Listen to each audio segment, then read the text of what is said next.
আকন্দ গাছ ভেষজ চিকিৎসালয় প্রাচীনকাল থেকেই ব্যবহৃত হয়ে আসছে।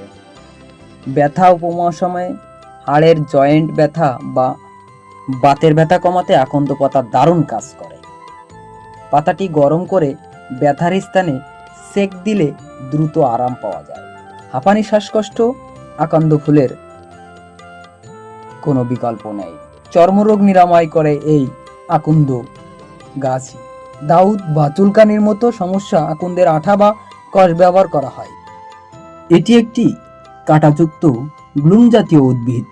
এই ফলগুলো ছোট, গোল এবং কাঁচা অবস্থায় সবুজ থাকে। পেকে গেলে এগুলো কিছুটা হলদেটে ভাব ধারণ করে। গ্রাম বাংলার ঝোপেঝাড়ে বা রাস্তার ধারে এটি সচরাচর দেখা যায়। অনেকে এটি সবজি হিসাবে রান্না করে বা ভর্তা বানিয়ে খেয়ে থাকেন। এটির মূলত গ্রাম্য ভাষায় নাম তিতবেগুন। শুধু একটি বুনো ফল নয়, এর অনেক স্বাস্থ্যগুণ রয়েছে। রক্ত স্বল্পতা দূর করে। এতে প্রচুর পরিমাণ আয়রন রয়েছে যা শরীরের হিমোগ্লোবিন বাড়াতে সাহায্য করে। ধন্যবাদ। ভিডিও যদি ভালো লাগে অবশ্যই লাইক, কমেন্ট এবং ভিডিওটি শেয়ার করে দিবেন যাতে আপনার পাশের বন্ধুটি এগুলো জানতে পারে। ভালো থাকবেন। পরবর্তী ভিডিও পর্যন্ত সবাই সুস্থ থাকবেন।